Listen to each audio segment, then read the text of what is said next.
The following is a presentation of Stewed Productions. Hey, welcome everybody. Texas's live midday craft beer show, Liquid Lunch, is now live. Yay, we're live. Yeah, we're live with audio. Yeah. All the audio. Oh, a little hot though. And didn't I just say this? No. I adjusted something else. So it wasn't hot. It's a different source. Okay. It's all different sources. All right. Sure. Locally sourced though, because it's all about craft beer. Bug. Huh? Bug. I'm getting to it. Okay. Anyway, welcome to the show, everybody. It is a Monday, and we are celebrating Texas craft beer. There are two great cities. Well, there's many great cities in the great state of Texas, but there are two great cities, and they are juxtaposed. I just wanted to use that term. I don't know what that means exactly, but there's Houston, where we reside, and then there's Dallas. And Dallas has great breweries and great beer and great people. And Steve Porcari is here with us today. We searched the whole world, all four corners of the globe, and figured out that Dallas has four corners of their own. So anyway, Steve, how are you, sir? I'm doing great. How are you guys? We are hunky-dory. Hey, Grant, thanks for watching today. Wait, you should not be, what is going on? See, okay, we have, Steve, I'm sorry to jump right into this, but we have people that jump on our chats and streams, and they're regulars. Grant happens to be starting high school today, and I don't know how he's getting away with watching this at school. So this will be educational, Grant, so we'll chalk it up to that. How about that? We're learning geography, we're learning history, we're learning brewing science, and social studies as well. Right, Steve? I think. Sure. I'm good. I'm good at all that. Okay, good. So how are things in Dallas? Hot. Yes. Just about what you'd expect this time of year. Yeah, it is really hot. I mowed the yard yesterday, not to get into lawn talk too early. Normally we keep this for the last quarter of the show, Steve. No, I'm not getting into details. I'm just saying I lost 6 pounds and I was chugging water the whole time. I like to weigh before and after. It's weird, but I do it. Yeah, I got a new trimmer this past Friday, so it's the most exciting I've been to mow the lawn in a long time. Hold on. What'd you get? Oh, no. He brought it up. No. I got an electric. I've had a gas Echo forever, and I just got tired of chugging down that thing. Yep. So I got an electric Cobalt from Lowe's. I love it. Does it have the spools, the auto feeding spools? Yes. Okay. Is it 40 volt or like 20 or what? No, 40. Had to go 40. Yeah. Right. I've got the same thing. I have to jump in here, No, hold on. and I hate the long talk. What? I have to jump in. Is this battery powered or? Yeah, that's what I just said. 40 volt. He said electric. Yeah, 40 volt. Electric. Oh, could- yeah. Electric 40 could volt have battery. a plug, an extension cord you plug in the wall. No, not since All like right. 1982. My grandmother had one of those. She had an electric lawnmower back in the day with a extension cord you had to pull behind you. Are you going to put that bug in? I'm working on it, but things popped up. Sorry. That's not it. Yeah, I'm going to work on it. No, you do it. Can you do it? I've got the wrong one. Yeah. Sorry. I don't know what I just did. Anyway, you put in the bug. Anyway, speaking of bugs, you doing any like bug treatment for the yard as well? Or I'm just kidding, Kennedy. No, we have a lot of army worms in the neighborhood, but I haven't gotten any yet. Okay, good. Yeah, I don't know that we deal with the army worms down here as much. A lot of, I'm sure you have fire ants up there just like we do. Oh yeah. I don't know how far. Tons of them. Yeah, I don't know how far north they go, but yeah, huge mounds down here. But yeah, the electric trimmer, when it's working, it works great. But I have the Black & Decker, which I don't know what level yours is on. Which one did you say you had? I got the Cobalt, basically because I already had a 40 volt Cobalt blower. Yeah. Okay. Yeah. See, that's the great thing. But you have to have, I need another charger. I don't have the rapid charger. I just have the one that they sent with it for all my different batteries. So I have one charger. So I got to think ahead of time and have everything charged and ready to go, or the day takes a lot longer. And it's about playing. It's like a brew day. It's a lot like a brew day. Oh yeah, for sure. And speaking of brew days, that's the transition you needed, Kennedy. You sent us a lot of beers and stuff that we're going to get into here in a little bit when we get to that portion of the show. But do we want to get to that portion of the show, Kennedy? No. Okay. We'll get to that portion of the show in just a little bit. So, are we there? No, I'm just showing our beers. Oh, we typically have a whole intro for that. You kind of hot-shotted it. Formatics. Yeah. we have format issues that exactly. It's formalities and ways of doing the things. He's a wild card sometimes, Steve. It's he gets over there with those buttons, and you just never know what's going to happen. I understand. Yeah. Well, okay. So tell us about Four Corners. Tell us about your brewery, and you're in the heart of Dallas. You're not like outskirts Dallas area. You are in the heart of Dallas. So tell us about your brewery. Yeah. So the brewery we're in now, we've been in since 2017.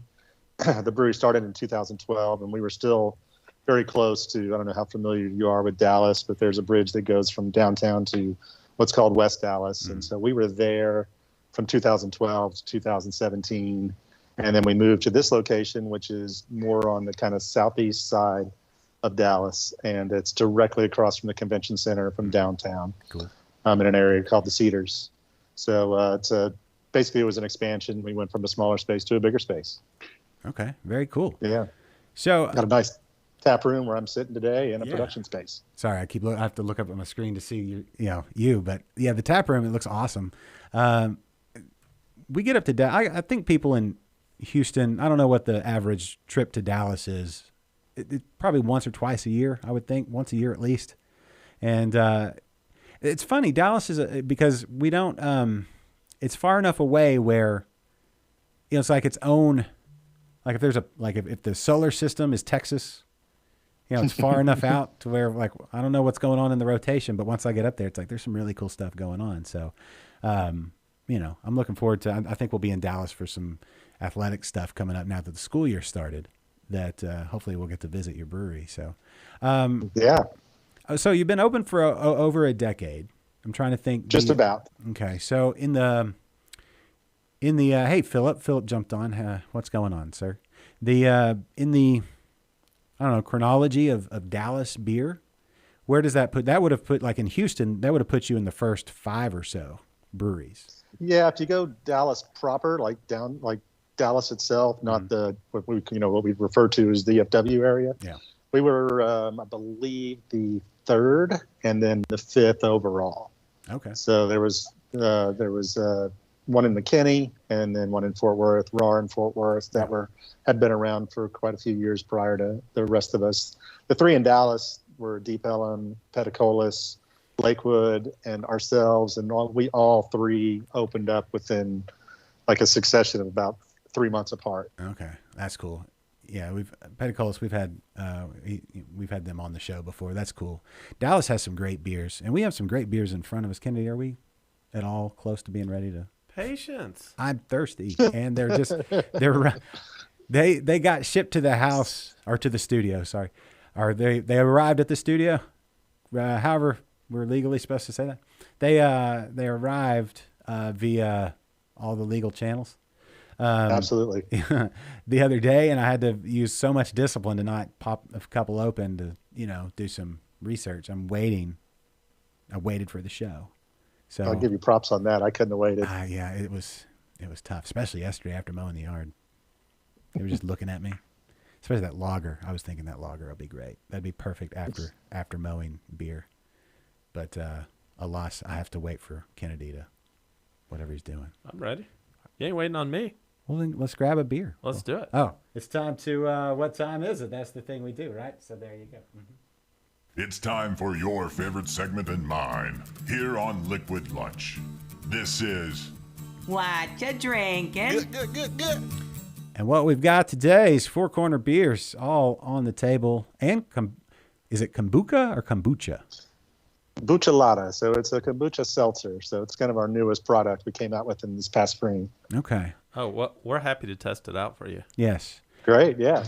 It's a kind of a very original product. There's nobody out there really doing that same kind of thing that we did. Kind of like I said, it's a hybrid between Buchalada and a seltzer. Okay. Well, cool. So I'm looking forward to. So what should we try first? I think are those the lighter fare? Is that what we should go with, or should we?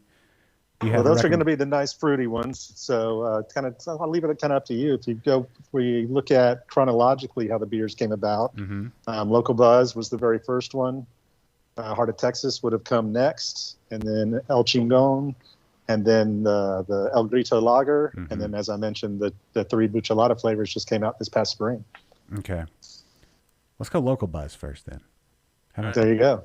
I think that seems. That's the beer that built this building, basically. Well, Built our brand. that's cool. I love your artwork. Your artwork just pops. It's like if I see that on the shelf, like we have, I believe, there are HEBs around here that have Four Corners. Yep. And so we have distribution. yeah, so you know it when you see it. All right. What's up? What glass am I allowed to use? Oh, for a golden ale, Yes. I would use there you go, the English pint glass, I guess. I didn't. All right. I was thinking IPAs and lagers, and then just another one, a utility glass. So that's what I was thinking. Red Solo cup, whatever. Yeah, whatever it takes to get it to the lips. Exactly. It's not. We're all friends here, friends and family here. It's fine. We don't have to be formal. Yeah. Although I like proper glassware. I'm a glassware nerd. I can tell. Yeah, it's. Ooh, look how clear that is. I don't know. I would like to. Oh, thank you. All right, so there we go. Look at that color, man. Wow. So would you consider this your flagship, or flagships still? I feel like flagships aren't as prominent. I mean, they're still a thing, right? But they're not. Yeah. They're not as big a thing, or I guess they don't take up as much. What's the word I'm looking for, Kennedy? They're not as Prevalent? They're prevalent. They're just not as. They're not front and center like they used to be. Like it used to be all about. They've. You know what it is? I've been watching. Did you watch The Last Dance with the Bulls, the '90s Bulls, and that last year they won the championship? It's like an 8-part series. I know you're not asking me this question. I'm just throwing it out there. It's kind of rhetorical question, but anyway, one of the storylines they talk about before the Bulls won their first championship in '91 was how Michael Jordan decided to go from being a singles superstar to focusing on elevating his team. And I feel like that's where flagships have gone. They've kind of taken that Michael Jordan role. And so they're now elevating the rest of the lineup as opposed to trying to get all the glory for themselves. But they actually end up making the brewery and their own status even bigger. You okay there? I inhaled it. That's not how you're supposed to do it. That's not how you're supposed to drink it. That's not a reflection on this beer. It's No. fantastic. I think I just kind of was my analogy so spot on that you were just taken aback. I'll be honest. I wasn't paying. You started talking sports, and I wasn't paying attention. Okay. You lost me there. Oh, that is good. Mm-hmm. So this is so that's the first beer we ever brewed. I kind of started making that in my garage probably back around, probably 2008, 2009. oh cool. So this is probably this is your recipe? Yeah. Mm-hmm. Pretty much all these except for the Grito and the Buchelata are all my recipes. Yeah. Oh cool. Yeah, I was a home brewer, and just me and my now current partner here in the brewery, George.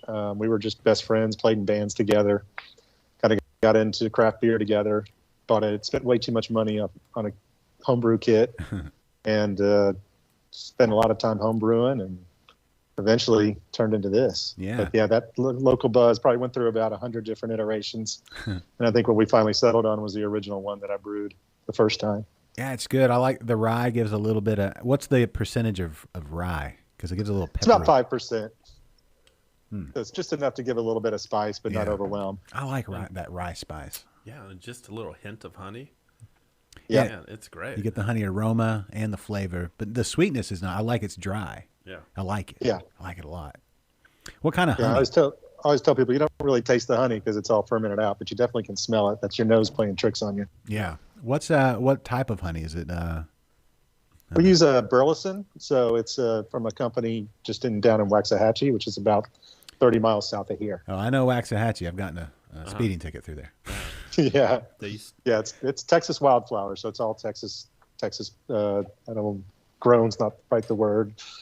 I'm not sure what the right word is for Sourced? how you make honey, but Cultivated. cultivated. That works. I'm sure there's a bee pun in there somewhere I'm missing. Anyway. Yeah, exactly. Harvested? I don't know. Never mind. There you go. I There don't. you go. Yeah, that was a stretch. you know, they Yeah. attempted to build a super collider in Waxahachie. Really? Yeah. And they failed? No, they didn't finish. They ran out of funding. Ran out of funding. Yeah. Well, they have one over in Europe, right? Yeah, yeah. And that's one of the reasons why. Never mind. Sorry. Bunch of No, useless, super colliders are useless trivia in this head. No. I didn't realize that they tried to build a super collider Yeah, in and Waxahachie. they did, yes. I'm glad they built it in Europe. I feel like if a black hole opens up or something like that, I'd rather it be Well, the further. black hole opened up on Earth. Doesn't matter where it opens up. We'd all be sucked in. Yeah, we'd all be screwed. I just would like a moment to be like, what'd y'all do? And then that's, Yeah. Yes. if it's in Waxahachie, I don't have that moment. No. Anyway, this is delicious. I like, what hops are in, give me that. I need a can. Is there hop information and all that good stuff? Yeah. What, No, there's not. We use Mount Hood, which is kind of an American variation off of a like a Hallertau, okay. and then we use Centennial. Okay, cool. So, and then bitterings, it's CTZ. Okay, CTZ. We used to use Sterling in it, and then I couldn't get Sterling anymore, and we switched to Cascade, and then I liked the Centennial better. We ran out of Cascade one day and used Centennial instead. Okay. I thought it really kind of helped. That gave it a little bit more of a citrus flavor It's super that drinkable. we weren't getting. Like this is. I mean, it's super drinkable. This would be a great. Now that I know everybody's checking out with sports, I guess this is not a sports crossover show at all. But No. some people in our audience enjoy sports. Football's about to start here in Texas high school football. That's exciting. Yeah. Yeah.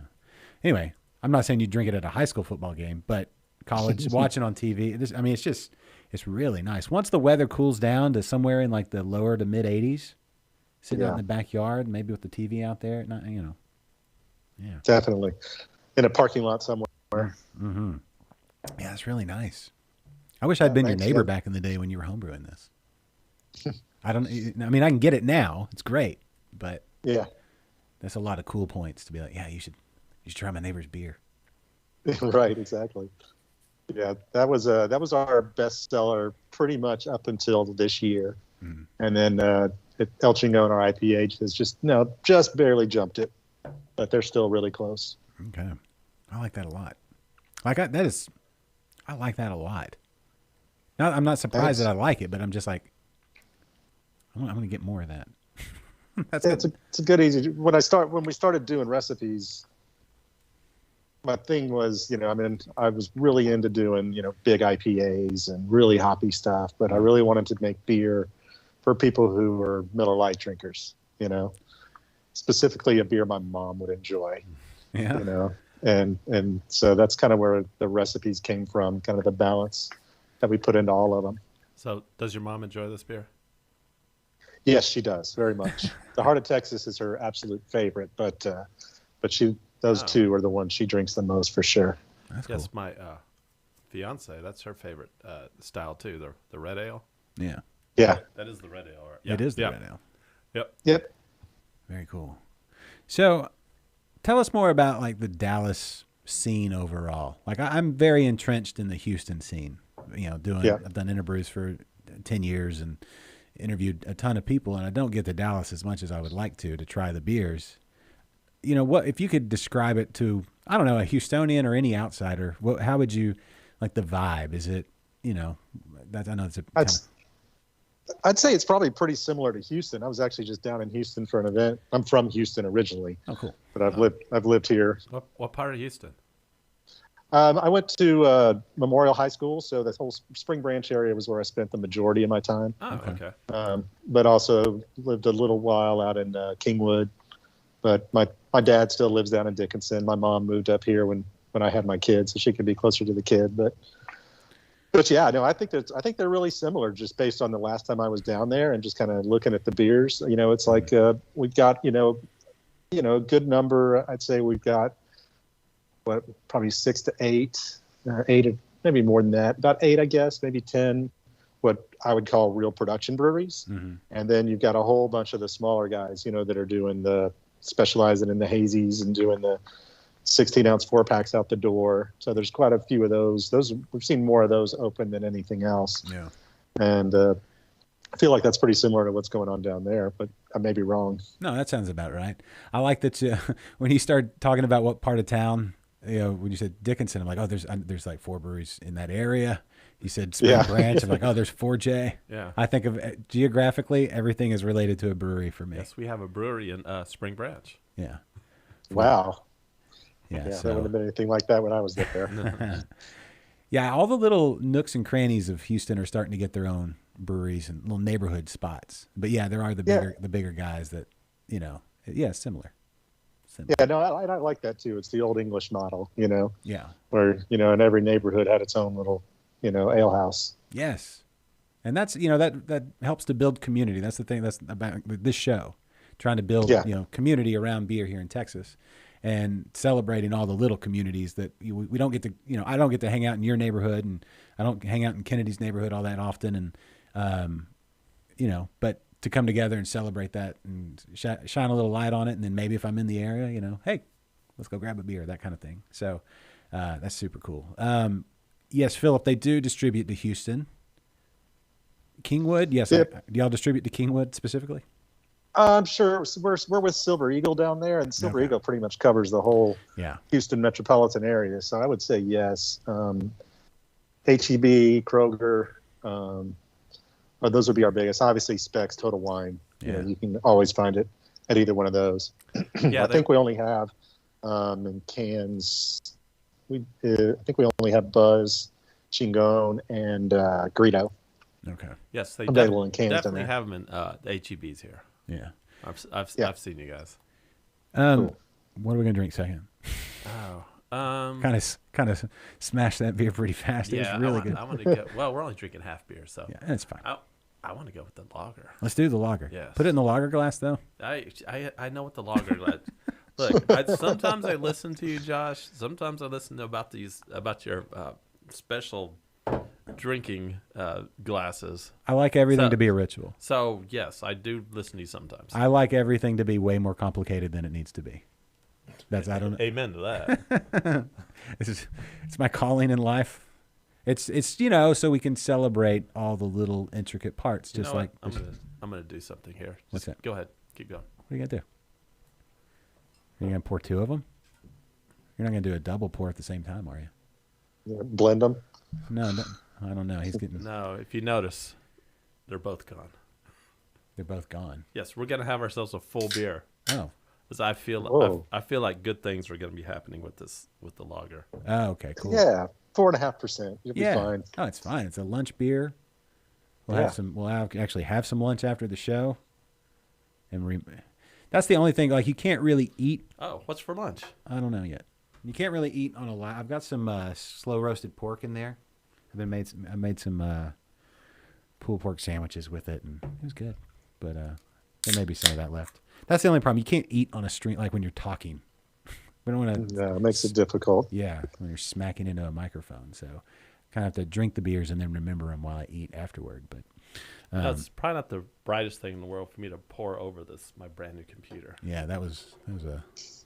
Look at that. And then another super clear beer. So Wow, that is this lager, was this one that you homebrewed as well? No, this was one that came out of our right behind me. I don't know if you can tell or not. In fact, if y'all want me to at any point, just tell me, and I'll flip this camera around and I can walk y'all around the facility.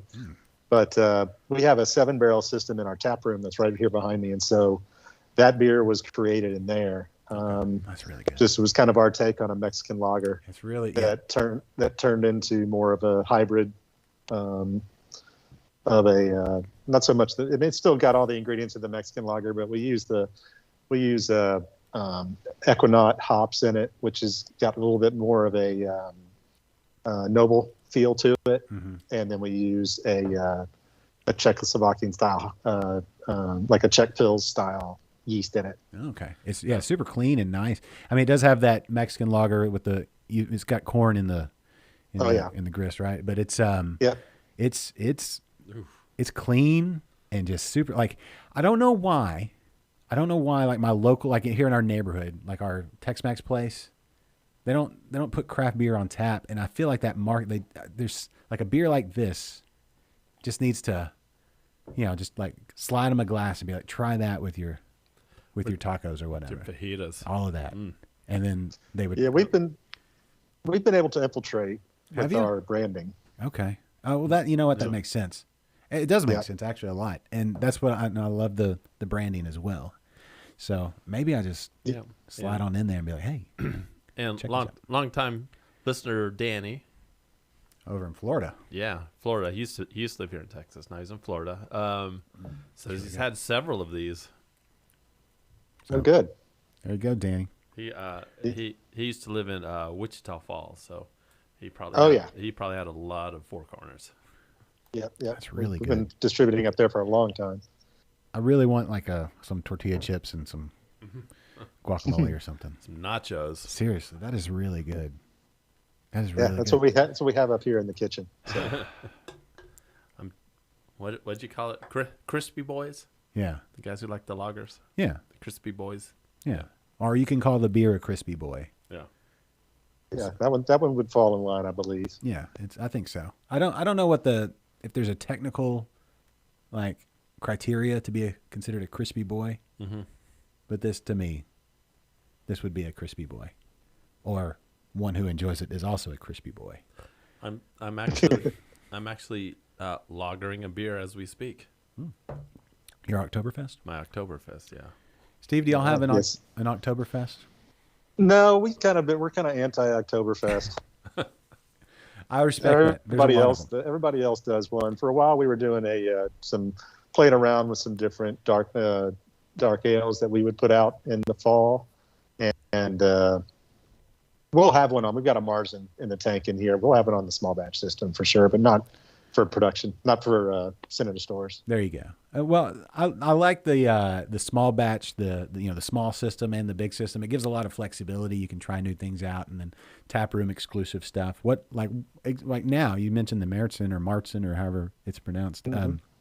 What else do you have that's tap room exclusive? Well, since we had National IPA Day, what was that, week and a half ago, I guess, we've got a bunch of IPAs on tap. Okay. We've got an Imperial Pilsner, Hoppy Imperial Pilsner on tap. That's great. We've got a couple of different, we've got a double IPA, Super Chingon, which is basically we took that La Chingona recipe and ditched all the weed out of it. But we went ahead and fermented it at a higher temp. So you get some esters out of it. I really like Belgian IPAs, and you can't find them. And so we were just kind of playing around with being able to do that without having to actually use a Belgian yeast. That's cool. Yeah, Belgian IPAs had a moment for about 7.5 months in 2017. Yeah, well, Sometime. yeah, and the Brute IPA is even less than that. Yes, but That was about a 4-month thing. yeah, but there are some really good Belgian IPAs. Mm-hmm. It was that and like Brett IPAs and things like that I don't feel like they got. There wasn't enough time to really delve into all the. I missed the bread IPA. Yeah, that's it's like these awesome beers that kind of were here for a moment and then they left, and maybe people and then some people will do them tap room only, that kind of thing. But there's a whole. Yeah, my two favorite styles are the black IPA and the Belgian IPA. Yeah, the black IPA. That's another one, right? The Cascadian Dark Ale, however you want to, that whole. Yep. It was here for a hot minute, and then everybody was like, "What else?" It's like, well, hold on, can't we just? Yeah, this is good. Can't we just stay here for a little bit and figure out what makes the best ones really good and celebrate that? But it was, I think tap room only stuff. That's that's great. It lets us get back to those versions of IPA. So many versions. We've got probably 15 taps that are dedicated just to tap room only stuff. That's cool. So that's one of those things where it's like you hear that, everybody listening and watching later. It pays to, and not just pays, but how exciting is that to go, you've tried the beers that you found in your local grocery store, local store. But to go and really experience what a brewery has to offer, like Four Corners, you got to go to the tap room and see and feel and smell and taste and touch. Oh yeah, and we got lots of it. What was that, Kennedy? I hit a wrong button. Oh, Steve, are you still involved in the brewing process? Oh yeah, for sure. I don't do much brewing. I never really did. We hired a brewer right off the bat, and I was working my day job for about the first year and a half of the brewery, and then kind of just been operations guy. But I'm still very hands on as far as when we make changes, ingredient changes, and discuss what types of beer we're going to do. But as far as brewing, I haven't been able to do much of that. I just redid my garage at my house where it all started, and I made it real nice for my homebrew setup, and I haven't used it once. So I need to take some time off and do that. Yeah. What are some of your? We have a lot of homebrewers here, who follow the show. What are some of your favorite beers to brew? Well, I mean, all these that you're about to drink. The Heart of Texas it started out as an imperial red ale. I used to brew that one a bunch. The Local Buzz, like I mentioned, the Chingon started as a home brew of mine, and then again the Black IPA. I've made that a ton, and also hoppy brown ales, which is kind of somewhere close to the Black IPA, but not quite. Mm-hmm. But those were my favorite styles to play with for sure. There you go. I like those. And Belgians. There you go. I like those. I wouldn't even call them hybrid style. I call them. What would you call them? Spectrum. What's the word I'm thinking of? Spectrum pushing styles, like hoppy brown ale. Like that's. Yeah. It's we have this definition of what like an English brown ale or an American brown ale is supposed to be. And then it's like, well, if it gets too dark, you're starting to get into porter territory, or if it gets too hoppy, you're starting to get into like some other. But there's all this area in the middle to play with, and homebrewing, it's like, and even craft brewing, it's like styles. I mean, interesting suggestion there, sir. But I don't know, people aren't hemmed in by style. I mean, I guess every once in a while if you're trying to, I guess, a competition, right? Yeah, we made a conscious decision. Really, in the last couple of years, to anytime we make a new beer, to not even put a style on it. Yeah, that was it. Like when you think about, I bring up this example a lot, especially since we're in this time of year. Like St. Arnold's Oktoberfest, it's called Oktoberfest, but it's an ale. Yeah. Right, and so there was like I don't lager it. Yeah, and then there was that time when, it was more of a marketing decision, but then I don't know. I guess that first run of craft beer, there was brown ales and porters and that type of thing. Pale ale was like a crazy new style.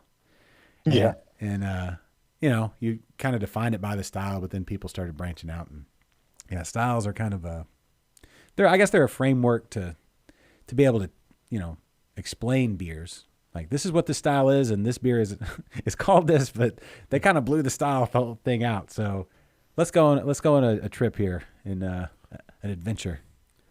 Let's see where this beer takes us. Hey, Jose. Looks like Jose finally joined us. All right. Yes, Jose wants... Get ready for some of these questions. Jose's our actual wild card in the chats. Yes. He wants to know if you make pumpkin beers because Kennedy loves them so much. Kennedy does not love them, but okay. Nope. Oh, not a fan. You just gained a whole lot of points with me. I'm not that big into putting stuff in beer. I mean, we do it here in the tap room. We do some fruit beers because they're very popular. I like to keep my beer just beer. I kind of feel the same way about barrel aged stuff. If I want my beer to taste like whiskey, I'll just have a shot of whiskey and a beer. All right, respect. Yeah, I get it. Shot with the beer chaser. Yeah. There you go. Yeah. No, I get it. And that's the thing I love about it. There's room for all, right? Mm-hmm. Although I've not seen an all pumpkin brewery pop up yet. I bet you never will. There's all like sour. There's all open fermentation. At the summer, doing like all IPAs. I think. Mm-hmm. All classic style or all like German styles. But I've never seen as popular as pumpkin beers are for like 2.5 months. Mm-hmm. I've never seen like an all pumpkin brewery. Yeah. And Jose, I don't think it would work in the summer in Texas. That's true. Do you like a pumpkin lager? I mean, I don't know. No thanks. No. Yeah, pumpkin like there's certain styles that like porters. I think porters are kind of that sweet spot for a pumpkin beer. If there's some smokiness in it. What do you think about smoked beers? Me, I don't mind them. Okay. Yeah, they're not my favorite, but no, I don't mind it at all. Okay, good. Yeah, I'm there too. When it's done right, it's like fantastic. Yeah. So. Yeah, we have a brewery here in Houston that does a Krasinski, and it's really good. They do a really good job. But they brew a batch, and it sticks around for a while Because it's not everyone's Yeah. favorite. No, it's an acquired taste. Yeah, I like that. Like Live Oak has a Grzycki, Yeah. Yep. and I've had theirs. yeah, I took it to my brother-in-law's house, and he's like, "Yep, nope." I was like, "All right, good, more for me." So, yeah, it's only like a little 3.5% beer. Yeah. Super light. Yeah, because I guess it's all smoke. You open it up, and half the beer wafts away because it's actual smoke in the beer. Yeah, that's probably why people don't get it. Yeah, Yeah. They feel like they're getting ripped off. yeah. They get half a beer. You got to open it up and like inhale. Anyway, Like Perrier huh? from Spaceballs. You don't Oh, remember? You don't yes. remember when they had the Perrier? No, I remember now. Yeah. Okay, I got you. Oh, okay.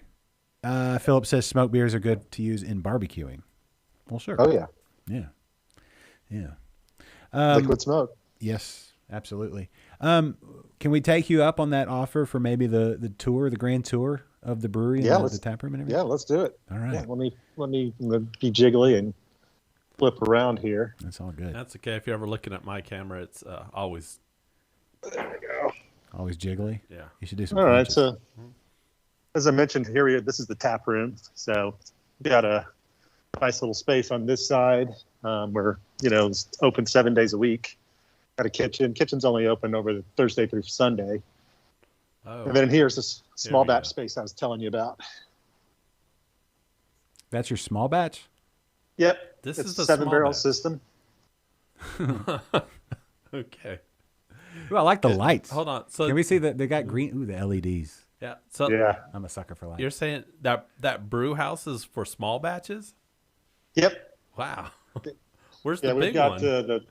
we've got the 4-barrel fermenters and then 1 7-barrel fermenter. Nice. Do they have names? Yes, they do. Most of them are named after the people who worked at our local homebrew store. Okay, cool. Oh, nice. What is the local homebrew store up in Dallas? Homebrew headquarters was the original one, and so Kelly Harris started that years and years and years ago, and he basically taught me how to homebrew. And then, in fact, pretty much all the people who started breweries in this area all learned how to brew from Kelly. So he's and like bought all their he's like the ingredients from Scott Kelly. He's like the Scott Birdwell of Dallas. I'll take your word for it. And DeFalco, Yeah, I that mean- was our place. And on the other side there, we've got event spaces too. So we'll do events from time to time. But oh yeah, I mentioned the taps. So you'll see basically we've got all of our normal stuff in the store on the left, and everything else is all the small batch stuff that we do.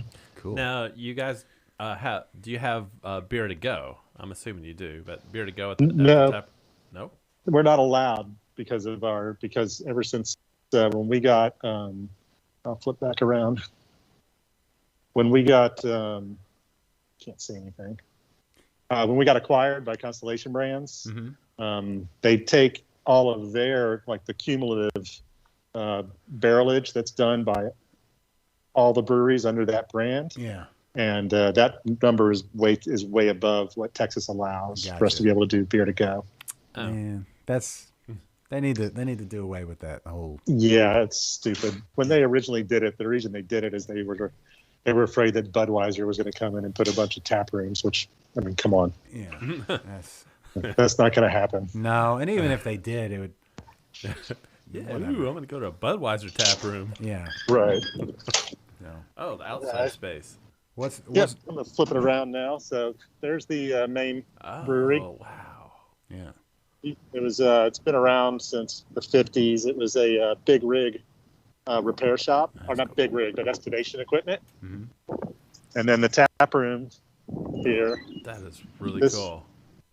Yeah, so this was this. There used to be in that vacant lot over there. There used to be a hotel that was built in the 1890s, and it burned down a couple of years ago, unfortunately. Oh man. But this was the stables for it, where they kept the horses. Oh, that's Wow, cool. So- cool. Yeah, so we tried to keep it. I kind of could see from inside, but we didn't change it much. We tried to keep it as much original as we possibly could, so that still had that vibe, that late 1800s, early 1900s vibe. Do you have any like posts and stuff if anybody wants to cruise up with their horse, or has anybody ever ridden up in the horse? No, no one has ever done that. But if they're more than welcome to, we can tie them up to the silos here. Okay. Isn't there a Texas law where you have to have a hitching post or something like that? There might I don't be. know about that. I felt like there was at one point. Like maybe they just got rid of We're it. going into the brewery. Oh, Yes. I'm so this excited is where right now. this is where the fun happens. So that's my desk over there, where I spend all my time. Oh, I'm jealous of your desk. And for all the beer geeks out there, that's the board. Ooh. That's how we plan every single day, Oh wow! every week, and know what's what. So, how many We start- overall employees do you have? We've got in the on the production side, we've got about a dozen, Okay. and then we've got 4 that are in sales, and another 8 to 10 over in the tap room, and then a few that help out with marketing. Cool. Oh, this is really cool. Yeah, so this is the brew house here. We started out with a 30 barrel system at the old place, and then when we moved here, we went ahead and just bought pretty much all brand new stuff and sold all that stuff. So we got this 50 barrel system. It's a 4 vessel system. Oh. It's highly efficient. So we're all up here so we can get a good view down the. I don't think there's So any we'll do other shows we do. 50 barrels at a time here. It takes about, just like a home brew, it takes about 4 to 5 hours depending on what you're brewing. Uh-huh. And down here are all the tanks. Are those? So we've How got- big are those? Are those 50 barrel? So the ones on the left are 100 barrels. Okay. And on the end, we've got some 60 barrels. Okay. And then the ones on the right, there's 4 that are 200, and the 2 at the end are 300s. Okay. So we'll typically do anywhere from 8 to 10 brews a week. And so we'll do 2 shifts and do 4 brews to fill up the 2 barrels or the 200 barrels. And then we're filling up the 300. We'll do 2 one day, and then the next day put 4 more in them. Man, you guys are brewing a whole lot. Yeah, it's funny. We go back to, our first year we did like 1,600 barrels. Yeah. And I think we probably do that, in a couple, in about 3 weeks these days. So when you're filling up a 200 barrel fermenter, and forgive my ignorance, do you wait to pitch the yeast at the very end, or do you get that first batch? Do you pitch a little, and then how does that work? Yeah, we'll grow it up. So what we'll do is we'll pitch some in, and then we'll throw 1 batch on it, and then do the other 3 batches the next day. And then do you have to pitch any more after that, or is it just like the yeast does what yeast does? Nope. That should be, we've got it down to pretty much a science to where we can just throw as much as we need, and then it'll grow up overnight to get to what we need for the complete 200 or even the 300 barrel. Okay. So these are the 60s. All these came from our old brewery. How hot is it in there right now? We've got some big ass fans, so it depends on brew days. It gets pretty warm. Right now, I'd say it's probably high 80s. Yeah, those big ass fans. know. Props to them. Not a sponsor, but they are. Yes. They work. That's Those things are great. Yeah. So aerated water system right there. So if we ever need to adjust our ABVs, we like to overshoot so we don't get in trouble with the TTB. We've got deaerated water we can throw in. How's the water in Dallas? Does it pose any? It's perfect for ales. We don't do anything special to it. We just filter it. Okay. And over here's the canning line. They just finished up for the day, or else see it running. But it's a 24 head or 20 head and 4 seamers. So it'll do, with our setup right now, we can do right at about 150 cans a minute in 6-packs. So it runs pretty fast. And then everything goes into a carton. And this is the cartoning machine here. Have y'all run into any issues with, sourcing cans or anything like that with any of the shortages or anything that we've had? No, we've been pretty good about being able to stay ahead of it. So we've got some these are all empty cans down at the end.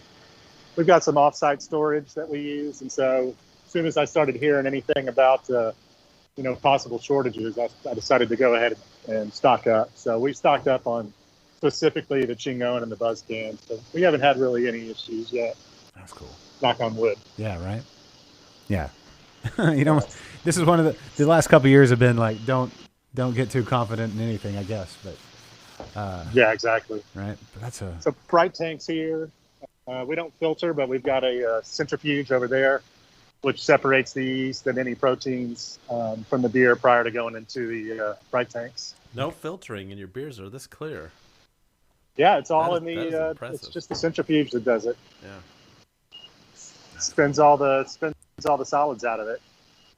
How long does it take you to? So you're brewing 50 barrel, right? The brew system was 50 barrels. How long does it take to centrifuge? Does it like all at the same time, or does it you centrifuge some? Yeah, we'll do a whole. So if it's whatever the batch is, so probably a 200 barrel. If we're running that over, probably take about 2 hours maybe. Okay. All right. And what do you do with like all the stuff that comes out? What do you do? Do you sell that in the tap room as like facials and? Yeah. No, down the drain. Okay. It's just yeast and like I said, proteins and some shrub. Yeah. So I not feel- much there. I- Hops. I feel like there's a secondary purpose for trub. I feel like Yeah, there's got it. maybe I mean, one of the silos out here is for spent grain, and that all goes to ranchers. They feed their cattle with it. oh, that's Ah, cool. Nice. Yeah. So somewhere there's some super happy cows Yeah. in the Dallas area. You're feeding Yeah, a I lot get to eat their meat. It's good. Oh, there you go. You're feeding a lot of cattle out there. See, I've always loved that meta, feed the cows the grain, then you get to harvest the cows, and then you have the steak with the beer that was brewed that they ate. Oh, is this an IPA? Exactly. There you go. Is this the IPA? Which one? Yeah, Is she, IPA. hell, is she gone? We'll get an aerial view. Okay, there we go. There are no other live streaming shows in Texas No, that give live brew house tours. This like is our first. This is It's not our. I don't know if it's our. well, this scale. Yeah, to this scale, yeah. We had one guy fall into a My fermenter. previous job was a webcast producer, so Oh, Oh, I know how this game works. there you go. Very cool. do you want to take on a second job, helping out with Liquid Lunch? If I was more nearby, I'd be happy to. Yeah. We need to do more Dallas stuff. There's just Oh, so for much s- cool things going on in Dallas. For sure we do. We get a little concentrated just here. What's right in arm's length. Mm-hmm. That we're Oh yeah, I can imagine. so. Well, they keep opening up breweries every week, so it keeps us busy. Yeah. Yeah, no doubt. It's not hard. Is the rate of breweries opening in Dallas has it been pretty substantial over the last year or so? I've been surprised. It's slowed down, but yeah, there for probably prior to the pandemic, it was pretty crazy. Yeah. I don't know. After that initial shutdown, I feel like I don't know. Maybe people had more time to work on their business plan and stuff and get things going because for whatever reason. But Yeah, they're opening now. yeah, I feel like things are really kicking up now. Are you taking us to Yeah, I don't- the grain room? Yeah, this is the grain room in here. That's our mill. If you press your nose up against your screen, you can smell the grains. That's right. This is the best smelling room in the building, probably. Well, I don't know. I mean, the brew house is pretty nice. I'm a huge fan of the smell of milled grain. Oh yeah. Well, it That's looks like good. you've got a lot of room to expand with tanks and stuff. Should you want to do that? What's the square footage of the brew house area? Ish. I don't know the square footage off the top of my head, but I can tell you that we're right at about 25,000 barrels a year capacity right now. And, well, actually, I take that back, closer to 35 because we added those 300s. So we can probably safely get to about 75 without just completely making it so tight that we can't work in it. Right. Yeah, that guy over there to your left, you need to tell him to get up and start working. He's washing kegs. So that's he is working. that's the good part about that job. You can Oh. sit and just wait for the kegs to finish washing. It's like our job. We sit and do everything. Exactly. Yeah. It's a little. Back in the old days, that was my job. And back to the board. So Yeah, Back to the office. That's my view. Yeah. It's not a bad view. No. Well, cool.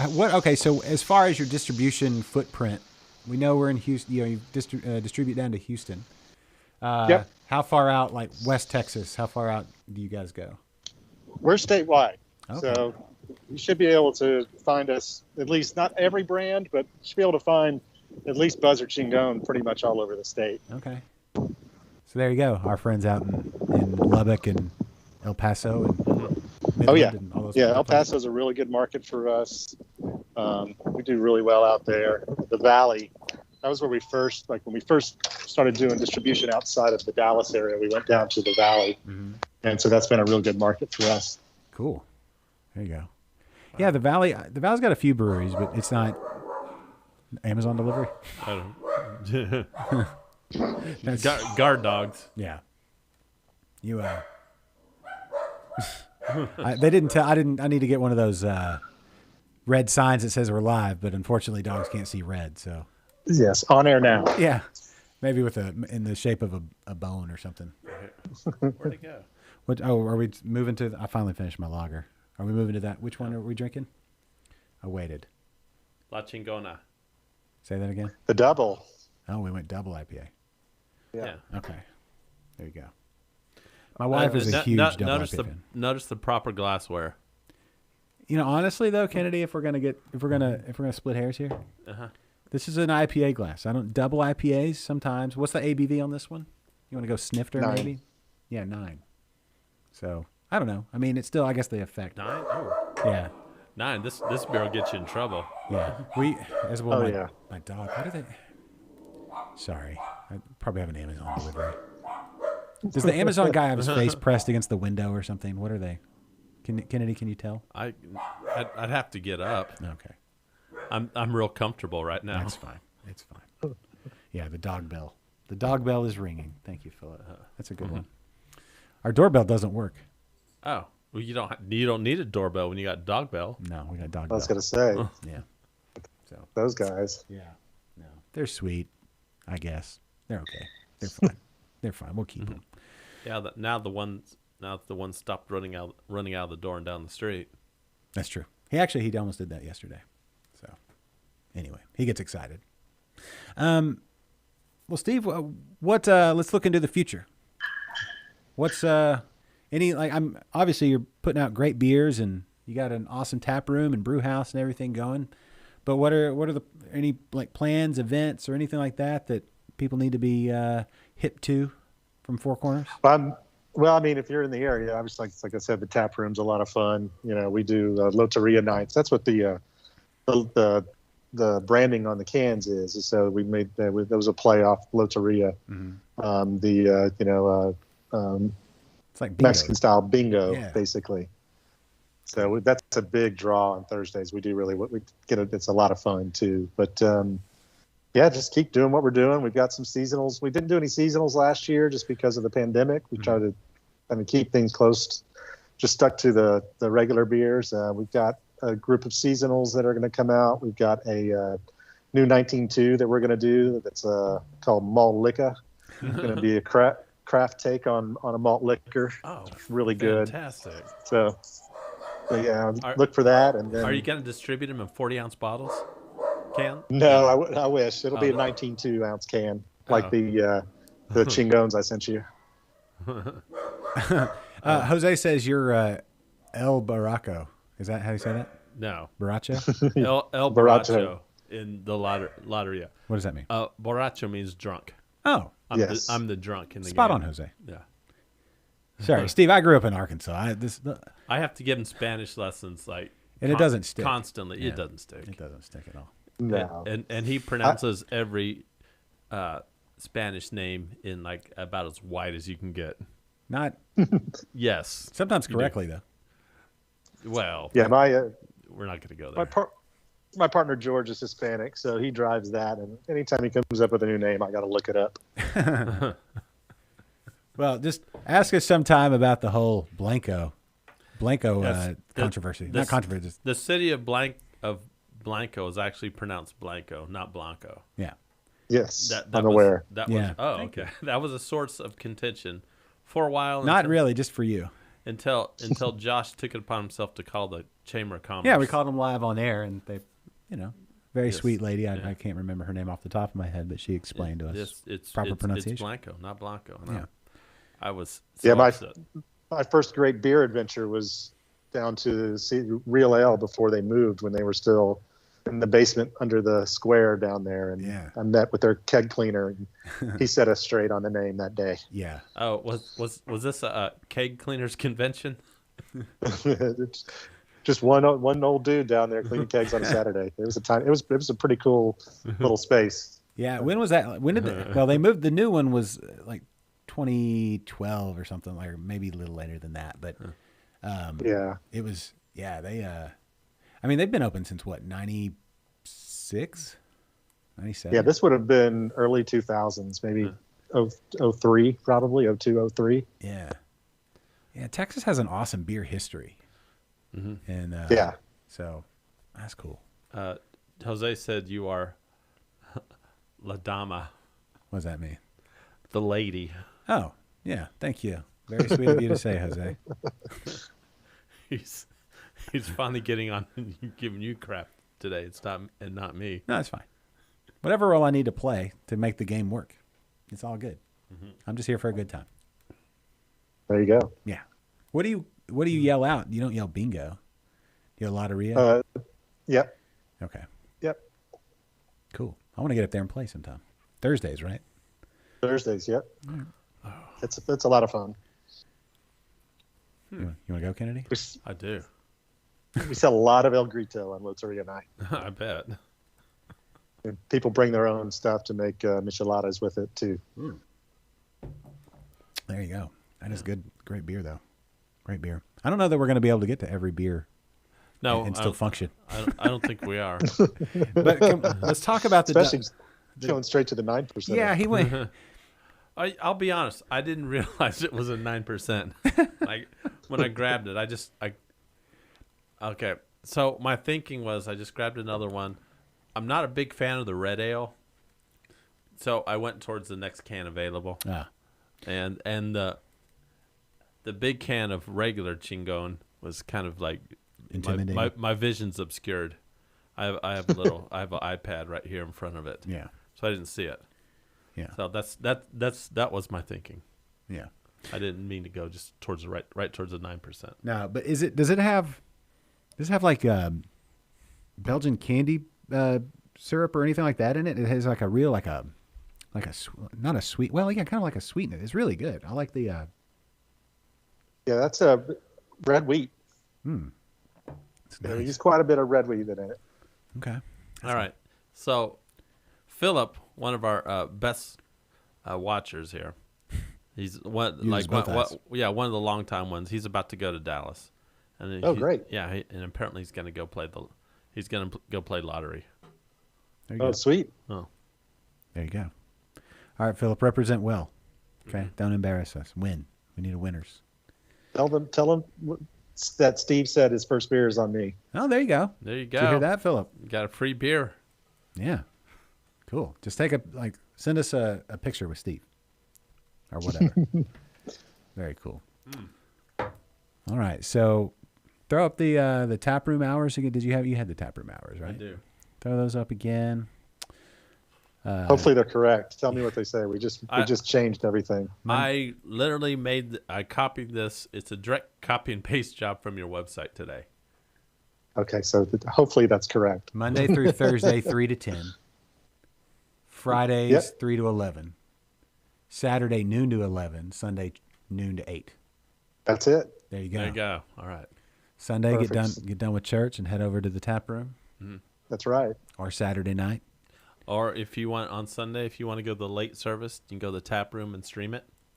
You could do that too. Stream it live. Yeah. That's right. Yeah. Or go to the tap room early and then go to service. You could do that too. You go Sunday night. Yeah. Yeah. So either way, Just you may have to Uber to church. Right. they just want you there. It's all good. And if you bring beers for the deacons, it's all good. Probably. And Danny, big fan of your beers. There you go. Yeah. Sweet. Thank you, Danny. All right. Well, Steve, we don't want to take up too much of your time today, sir.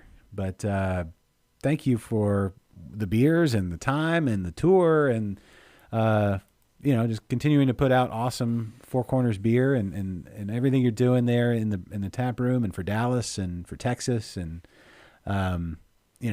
these are great beers. I haven't had anything that I haven't just absolutely loved.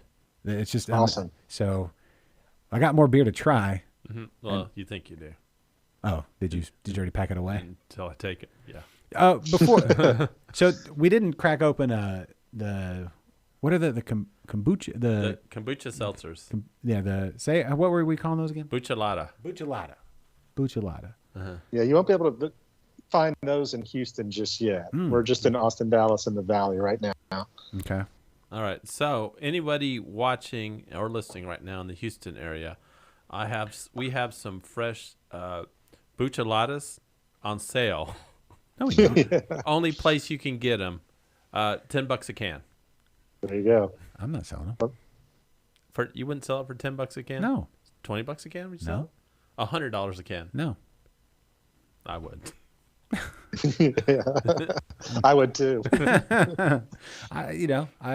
I don't want to skirt the law like that, Kennedy. Oh yeah, I guess We do everything us selling by the this would be technically illegal. And Yeah. I was just kidding, by We the do. way. Yeah, for entertainment purposes only. Yes. Was that course. scenario put out? Uh-huh. All right. Well, Steve, is there anything else? Any last, Four Corners info? I mean, the history of the building, the very cool tap room, the delicious beers, the great people working there, such as yourself, sir. Is there any last nuggets of just info or wisdom that you want to pass to the Liquid Lunch listeners and viewers?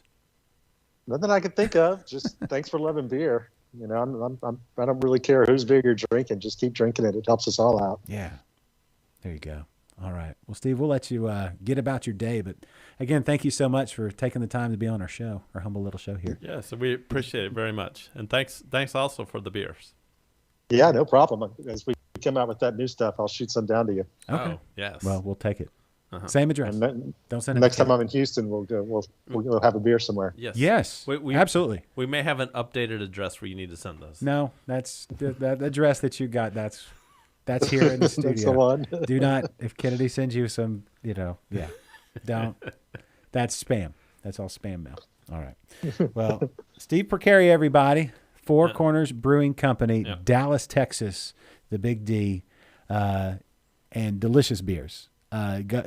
Available in probably your local HEB, depending on what market you're in, but most likely. HEB, Kroger, Kroger, Specs. all those. Total Wine. Total Wine. Yep. So go try some. I mean, the local buzz is fantastic. That is super drinkable. Mm-hmm. This double IPA is really good. It's 9% though. Pace yourself because it is that good. It's gonna El Grito. That's really good too. That's my fave out of all of them. It's really good too. Sweet. Just there for all kinds of different needs. The needs. Yeah. All right. Well, thank you so much, Steve. All right. And have a wonderful, thanks, guys. Wonderful rest of your day, sir. Yeah. Thank you. All Later. right. See you later. This is where we do the awkward ending of the Skype call. Just hit end call. That's all I got to do. I got to, but my computer wasn't working. No. Great ending. I think he did. I think he did a good job. Yeah. I don't know. He's professional. He has. He is. He's done the webcasting before, so I think he's good. Yeah. He's frozen. He's good. He's gone. Okay. Uh-huh. Yeah, where's my... Did we start at noon? No. No, Jose. We started at like a weird time today. We started at around 12:30ish. Yeah. So that's probably going to be our time going forward for the school year. Yes. Those who only watch on YouTube, I'm sorry, you're going to have to get the notifications. Do that. Hit that bell. Hit the bell. Smash that like button. Or Jose, I will personally email you every week our new start time because it may be all over the place. I don't think it's all over the place. Yeah. But anytime between 12 and 1 going forward. Just remember middays. That's all you have to remember, middays. Yeah. Just block out like a couple hours. Yes. Philip, look for their new stuff at Specs. It's I absolutely love this El Grito. It is really good. Wow, that's a great like I want to storm my Tex-Mex place down here and be like, you need this beer. Jose, do me a favor and send either to me personally or to Liquid Lunch. Send oh wait, he's not on Facebook. Are you on Twitter? Are you on How Instagram? are we gonna get a hold of Jose? How do we get a hold of Jose? You don't. Jose gets a hold of you. All right, I think. Hold on, Jose. I'm gonna do something. I'm gonna do something for you, Jose. He's on Facebook. Well, he doesn't watch this on Facebook. Because YouTube's better. Well, yeah, obviously. It has YouTube's more better. features. It's a feature-rich environment. Uh-huh. Yeah. Hold on, Jose. And we're on Twitter. Are you on Twitter, Jose? Did we tweet on Twitter? Did we feed on Twitter? All right, Jose, hold on. Anyway. Mm-hmm. Is this where we're live streaming you texting him? Yes, it is. All right, you are on the Facebooks. Well, send me a personal message on Facebook or Liquid Lunch a personal message on Facebook. Or in a second, I'm giving. Oh, here we go. Yeah, he's on Twitter. Or send me that email right there, liquidlunchtexas@gmail.com. Email that, and I will personally send you a email every week telling you when we're starting that week. So one of those. Oh, we are friends on Facebook. Yes, I will. Okay. I will send you a Facebook message every week with our new start time of the week. Yeah. Because we don't want to miss Jose and your sweet comments. Yeah. And you got to leave in like 1 minute, right? Oh, I guess I do. The time's literally on our screen now. Yeah. No, yeah, I gotta move. I gotta go pick up Yeah. whatever. All right. Well, we'll Yeah, Right. you should feel special, Jose.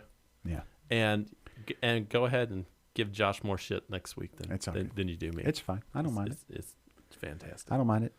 This is where I also say, hey, if you missed it last Tuesday, which was a different day, Kelly Meyer's interview with his new podcast and book, How Not to Open a damn brewery. I think that, or How Not to Start a Damn Brewery. Yeah. Start. I actually went back and watched it. And the conversation was great, right? Yeah, it was a good show. Even technically, not so great, but it was content wise. It was fantastic. I'll give you this: it is very difficult to switch cameras and hold a cogent conversation all at the same time. and then try and follow the comments to that. And next to impossible. I think I mentioned one or two comments. Yeah, and you give me a lot of shit for not not keeping up with the conversation sometimes. So now you know. Yeah, do better. and I'm also old. You got to put that in. You got to factor that into it. Yeah. Did you ever Google Afghanistan? I know what's going on in Afghanistan just now. checking. Yes. Okay. Yes. Now I'm abreast of the situation. Good. All right. There's other stuff going on now too. We'll discuss that after the show.